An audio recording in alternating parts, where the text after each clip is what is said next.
நண்பர்களே, இன்னைக்கு உங்கள சந்திக்கிறது எனக்கு ரொம்ப சந்தோஷம். இந்த தளத்துக்கு நீங்க வந்ததுக்கு நன்றி. உங்களுக்காக ஆண்டவர் நெறைய விஷயங்கள வச்சிருக்கிறாருன்றத உங்ககிட்ட பகிர்ந்துக்க நான் விரும்புறேன்.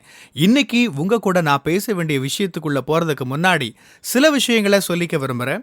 நீங்க ஜான் கிஃப்டா அப்படின்ற என்னோட Instagram, Facebook, YouTube மூலமா என்ன ஃபாலோ பண்ணி என்னோட பதிவுகள நீங்க பெறலாம். தினமும் என்னோட பாட்காஸ்ட் நீங்க கேட்கலாம். ஆண்டவரோட கிருபையில அதெல்லாம் நல்ல கிரியை செய்து வர்றத நான் பார்க்கிறேன். நீங்களும் அத தினமும் கேளுங்க. நிச்சயமா அது உங்களுக்கு ஒரு பெரிய ஆசீர்வாதமா இருக்கும்னு என்னால சொல்ல முடியும். ஜான் கிஃப்டா அப்படின்ற என்னோட யூடியூப் சேனலை தினமும் பார்க்க மறக்காதீங்க. Fuel for the soul with John Gifta அப்படின்ற இங்கிலீஷ் பாட்காஸ்டையும் நீங்க தினமும் கேட்கலாம். www.johngifta.com அப்படின்ற என்னோட வெப்சைட்லயும் இது எல்லாமே இருக்கும். வாழ்க்கையில பல நேரங்கள்ல நம்ம முடிவுகளை எடுக்கிறப்ப நம்ம பாதுகாப்பான வழியை தேர்ந்தெடுக்கத்தான் விரும்புறோம். எதுக்கு தேவையில்லாத பிரச்சனை, நானே ஏன் ஏதாச்சும் பிரச்சனைக்குள்ள தேடி போய் விழணும் அப்படின்னு எல்லாம் யோசிச்சுதான் பாதுகாப்பான முடிவு எடுப்போம். அது மட்டும் இல்ல, வாழ்க்கையில நமக்குன்னு சில கடமைகள் இருக்குது. மாதம் மாதம் இஎம்ஐ கட்டணும், கடன்களை அடைக்கணும், செலவுகளை பார்க்கணும், இதெல்லாம் இருக்குது. இதை வச்சுட்டு ஏன் ரிஸ்க் எடுக்கணும், இந்த ஒரு கோணத்துல கூட நம்ம யோசிப்போம் இல்லையா?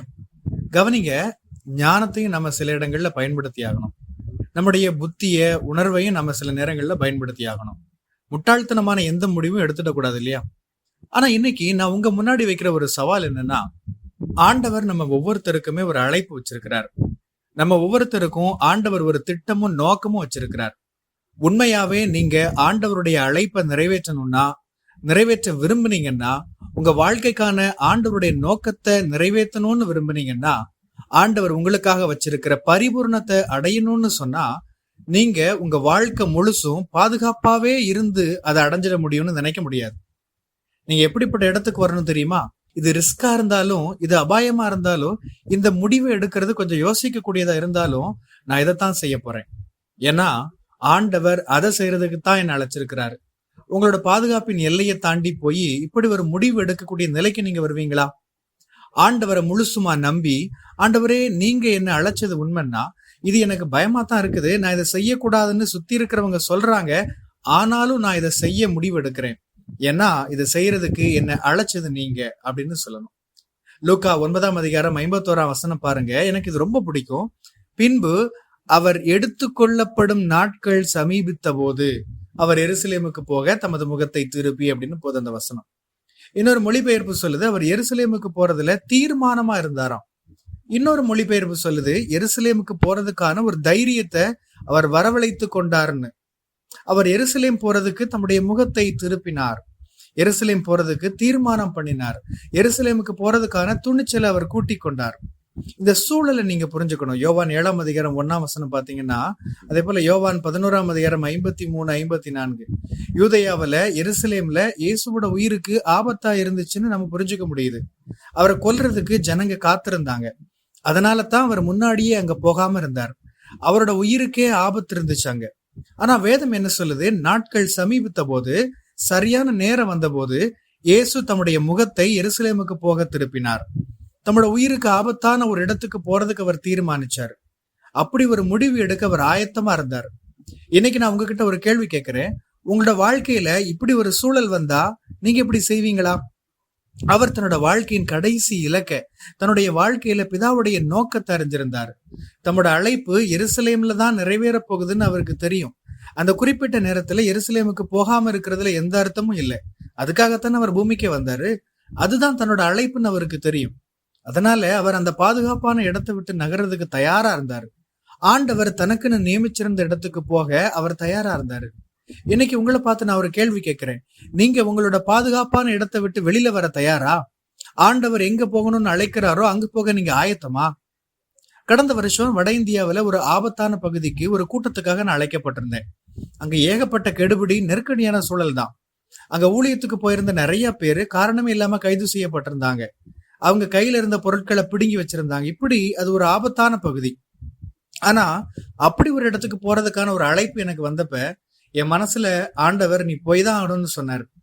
நிறைய பேர் என் மேல உள்ள அக்கறையில அங்க போக வேணாம்னு சொன்னாங்க. என் குடும்பத்துல உள்ளவங்களும் அங்க போக வேணாம்னு சொன்னாங்க. பெரும்பான்மையான பேர் அங்க போக வேணான்னு தான் எனக்கு ஆலோசனை சொன்னாங்க. இங்க நீ பெங்களூர்ல பாதுகாப்பா இருக்கிற, இங்கேயே இருன்னு சொன்னாங்க. ஆண்டவர் பல விதங்கள்ல என்கிட்ட தெளிவா பேசினார். அப்போஸ்தலருடைய நடவடிக்கைகள் 10ஆம் அதிகாரத்துல ஆண்டவர் பேதுருவை அழைச்சு கொர்நேலியுவின் வீட்டுக்கு போக சொல்றாரு. பேதுரு அங்க போறதுக்கு கொஞ்சம் யோசிக்கிறாரு. பயப்படாத, அங்க போக சொல்றது நான் தானேன்னு சொல்ற மாதிரியான ஒரு வார்த்தை அவருக்கு வருது. அந்த வார்த்தை மூலமா ஆண்டவர் என்கிட்ட பேசினாரு. நீ போகணும்னு நான் விரும்புறேன்னு சொன்னாரு. அவர் சொன்ன மாதிரி அந்த ஆபத்தான பகுதிக்கு போகணும்னு நான் துணிச்சலா முடிவு பண்ணேன். நான் போனேன். அங்க போய் சேர்ந்ததுமே என்னை அழைச்சிருந்த போதகர் சொல்றாரு, எதுவும் நடக்காதுன்னு நம்புறேன் அப்படின்னு சொன்னாரு. ஆக அங்க ஒரு பதட்டமான சூழல் இருந்துச்சுதான். எது வேணாலும் நடக்கலாம். அப்பதான் நம்ம துணிச்சலான ஒரு முடிவு எடுக்கணும். என்ன அண்ணன், நான் என்ன செய்யணும்னு நீங்க விரும்புறீங்களோ அதை நான் செய்யறேன். நான் என் வாழ்க்கை முழுசும் பாதுகாப்பாவே இருந்துடலாம்னு நினைச்சிடக்கூடாது. என்னை அனுப்பினவருடைய சித்தத்தை நான் செய்யணும். இன்னைக்கு உங்க முன்னாடி நான் வைக்கிற சவால் அதுதான். நான் ஏதோ ஒன்ன பிரசங்கிச்சு நீங்க அதை செய்யுங்கன்னு சொல்லி நான் செய்யாம இருக்க கூடாது இல்லையா? நான் அதை செஞ்சேன். அதனாலதான் உங்களுக்கு முன்னாடி அந்த சவாலை வைக்கிறேன். ஆண்டவர் உங்களை எதை செய்யறதுக்கு அழைச்சாலும் சரி, எந்த ஒரு பகுதியிலையும் நீங்க விசுவாச அடியை எடுத்து வைக்கணும்னாலும் சரி, உங்களுக்கான வார்த்தை இதுதான் உனக்கான நேரம். அப்படி ஆண்டவர் சொல்றப்ப நீங்க அவரை பார்த்து, ஆண்டவரே நான் பாதுகாப்பா காரியங்களை செஞ்சது போதும், நான் என்ன செய்யணும்னு நீங்க அழைக்கிறீங்களோ அதை செய்ய நான் முடிவு எடுக்கிறேன்னு சொல்லுங்க. அப்படியான துணிச்சலை ஆண்டவர் உங்களுக்கு தருவாராக. ஆமென். கர்த்தர் உங்களை ஆசீர்வதிப்பாராக. உங்களுடைய பகுதிகளில் பிரசங்கிக்க என்னை அழைக்க நீங்க விரும்பினா டிஸ்கிரிப்ஷன்ல இருக்கிற இமெயில் மூலமா என்ன நீங்க தொடர்பு கொள்ளலாம். பிரியமானவங்களே, இந்த செய்தி மூலமா நீங்க உற்சாகம் அடைஞ்சிருப்பீங்க, ஆசீர்வதிக்கப்பட்டிருப்பீங்கன்னு விசுவாசிக்கிறேன். திரும்பவும் ஞாபகப்படுத்துறேன், நீங்க ஜான் கிஃப்டா அப்படின்ற என்னோட இன்ஸ்டாகிராம், ஃபேஸ்புக், யூடியூப் மூலமா என்னை ஃபாலோ பண்ணி என்னோட பதிவுகளை பெறலாம். ஜான் கிஃப்டா அப்படின்ற என்னோட யூடியூப் சேனலை தினமும் பார்க்க மறக்காதீங்க. Fuel for the soul with John Gifta அப்படின்ற இங்கிலீஷ் பாட்காஸ்டையும் நீங்க தினமும் கேட்கலாம். பாட்காஸ்ட் எபிசோடுக்கு நீங்க உங்களோட ரேட்டிங், ரிவ்யூ கொடுத்து ஷேர் பண்ண மறக்காதீங்க. www.johngifta.com அப்படின்ற என்னோட வெப்சைட்லையும் இது எல்லாமே இருக்கும்.